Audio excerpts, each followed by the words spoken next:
Ayan. Papakita ko sa inyo kung paano ako mag-shoot tinning.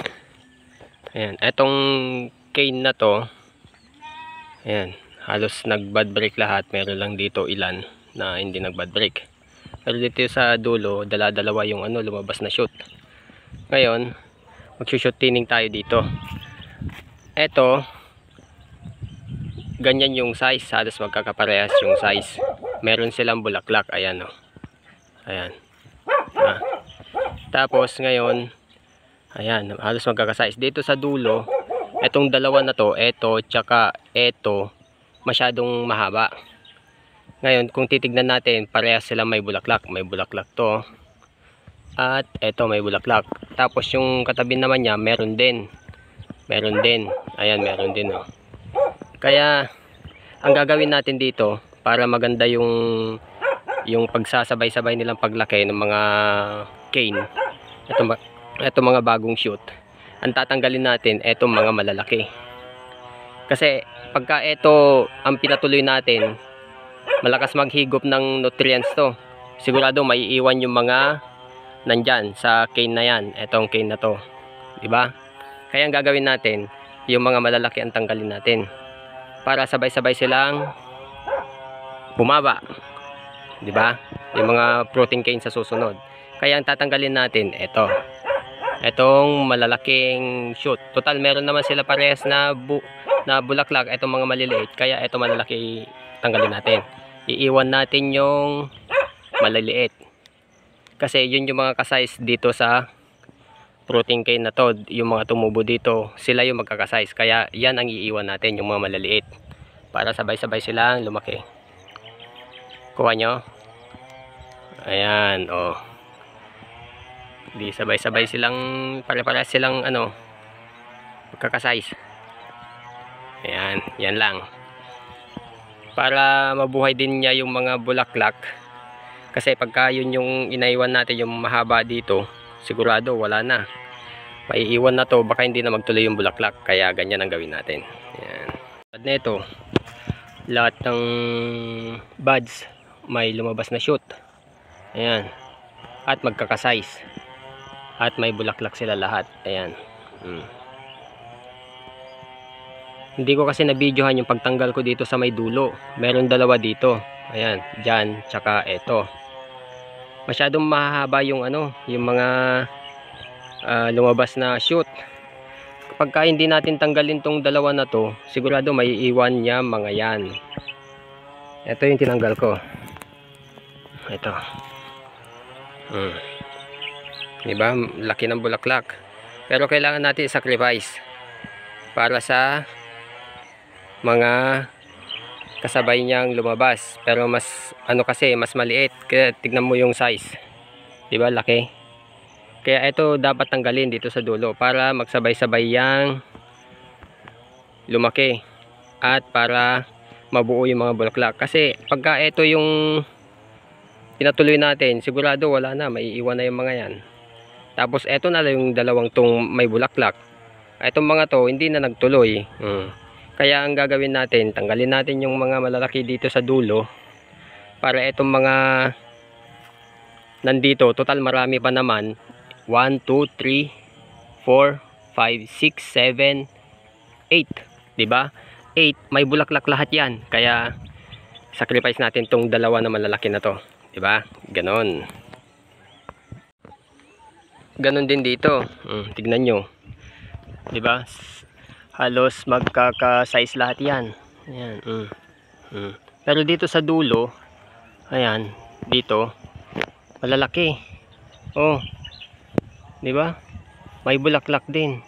Kailangan natin i-sacrifice itong mga to. Tatanggalin natin itong mga to para yung mga tumubo dyan na shoot, magsasabay-sabay tapos hindi sila maiwan. Para sa susunod na magpo-pruning tayo, marami tayong pagpipilian dyan.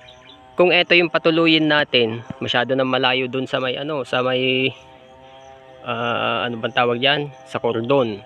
Kaya kailangan natin i-sacrifice to.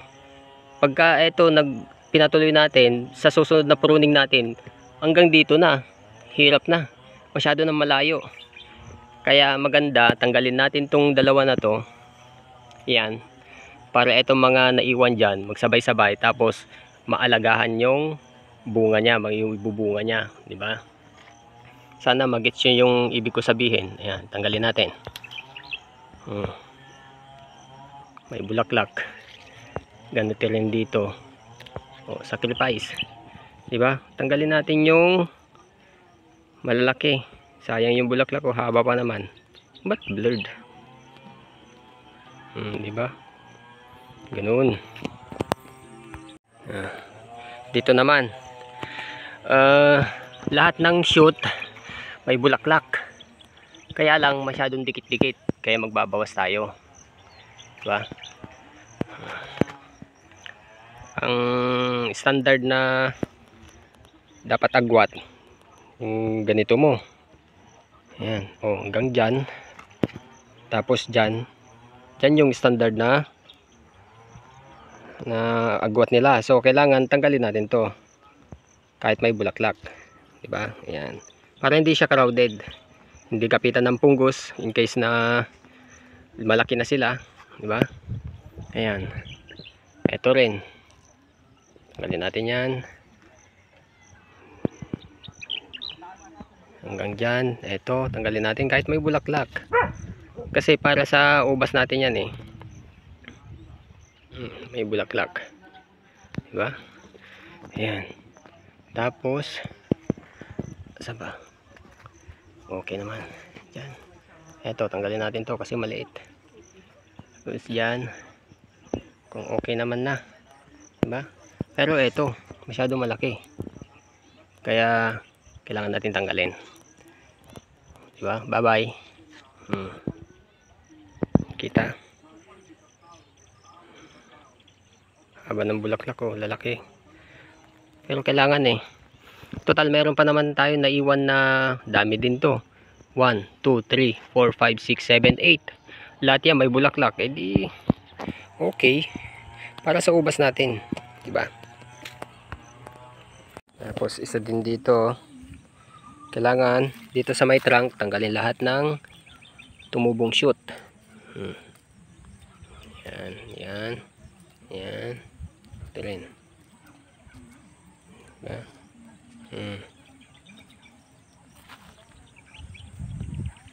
Dito tanggalin natin yan, lahat yan. Eto mukhang magandang kwanto, spare kung sakali cane pruning ang gawin natin sa susunod na pruning natin. Eto tanggalin lahat yan, tapos eto ipapalit. Kaya hindi ko to tatanggalin, pahabain ko yan kung sakali na mag cane pruning ulit ako sa susunod. Pero kung maganda tong mga shoot na to, yan, mag-i-spur pruning na lang ako dito. Pero ito kasi Everest mas maganda yung mahaba, mas maganda yung cane pruning. Although pwede siyang i-spur pruning, mas maganda pag cane pruning. Tulad yan, cane yan yan, diba? Pero may bulaklak lahat yan. Bulaklak, diba? Pero ito spare ko lang, hindi ko tatanggalin, patutuloyin ko yan. Tanggalin ko din to. Tapos ganun din dito, pwede rin tong patuloyin in case na pangit yung lumabas na shoot dyan. Sa susunod na pruning, ito ang i-spare ko, gagawin ko siyang cane pruning ulit.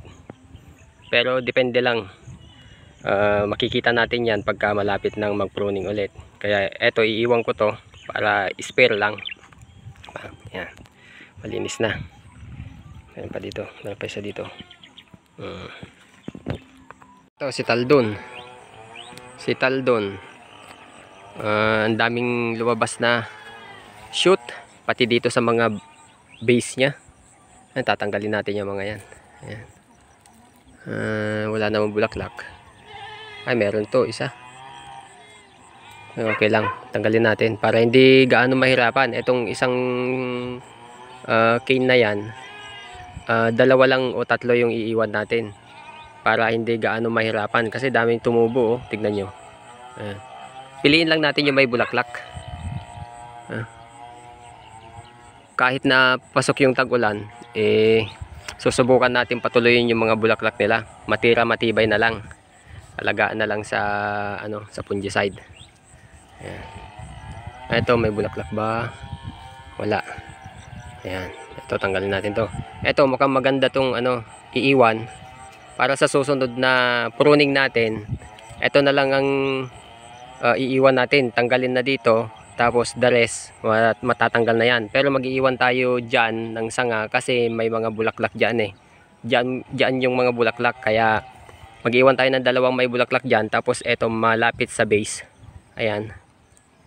Ito yung iiwan natin. Ito aalagaan natin para sa susunod na season na pruning. Para pagka umabot na ng pruning time, tanggalin na dito. At eto na ngayon ang patuloyin natin. Gagawin natin ulit na fruiting cane. Diba? Para malapit lang sa base. Yan yung base. Ayan. Tignan natin to. May bulaklak. Maliit. Kaso kailangan tanggalin. Mas maganda yung nasa dulo. Ito. Meron din dalawa. Ayan. Maliliit. Pero tanggalin natin. Iiwan natin to kasi ito yung may dalawang bulaklak tsaka yun, diba? Ganon din dito sa kabila. Ayan. Yung mga tumubo dito, eto tanggalin. Eto iwan ko to para eto na ulit yung magiging spare ko sa susunod na season. Ayan. Tapos yung dalawa na yan may bulaklak, maliit pa lang pero yung bulaklak na una lumalabas, oh. Meron din dyan. Ayan. Tapos eto tanggalin. Yan. Diba? Ganon din dito. Ayan, dami oh. Isang lang yan. Sanga lang yan pero ang daming dami lumabas na shoot. Kailangan natin tanggalin yung mga yan. Mag-iwan lang tayo ng isang malusog na malapit sa base. Ayan. Para sa next season, yun yung iwan natin. Tanggalin natin yung dati. Pero eto halos lahat may bulaklak eh. Kaya nangihinayang ako tanggalin pero kailangan talaga. Gaya niyan, matatanggal yan, di ba? Eto, tanggalin to. Hirap desisyonan to. Pero mag-iwan lang tayo ng dalawa. Eto, maliit tong bulaklak, kaya eto yung tatanggalin nating isa. Ayan. Tapos eto, ayun, malalaki. Ayun, malalaki din to. Sayang. Ayun, meron din dyan. Kaya eto, tanggalin natin to.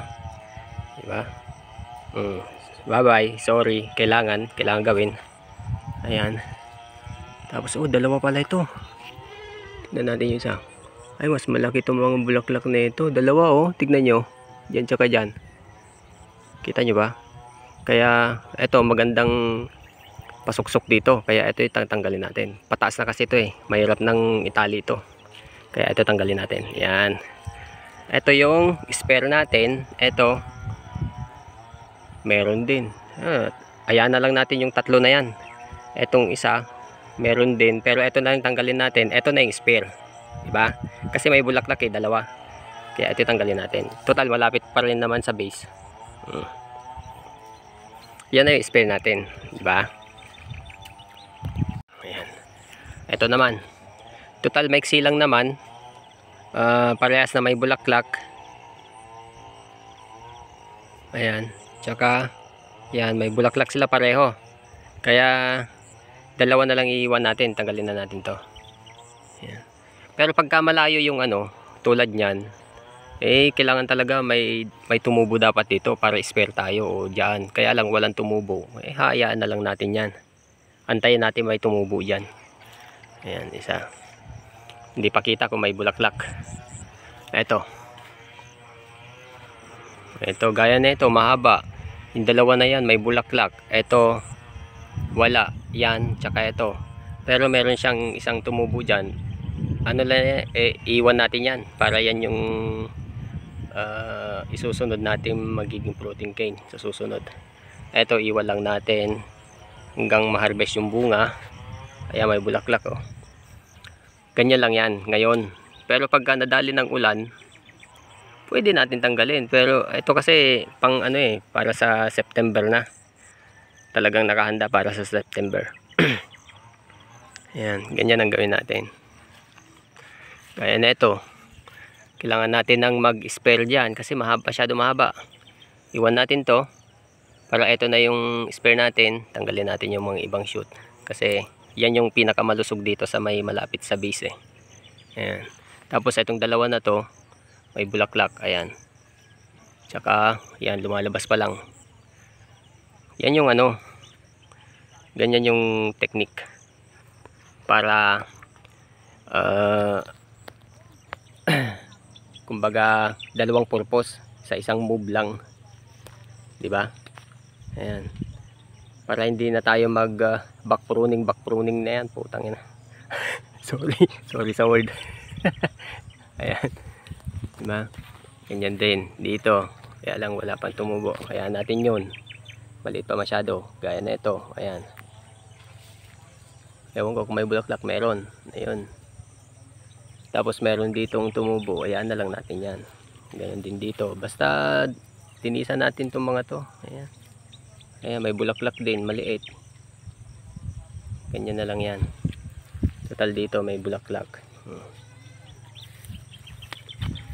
Basta linisan natin para hindi sayang yung mga nakukonsumong enerhiya o nutrients para sa ubas natin. Ito pwede rin maging ano dito, kaya huwag na natin tanggalin muna yan dito. Kailangan tanggalin yan, hayaan na lang natin sa dulo naman na yan, di ba? Ayan. Yan yung taldon.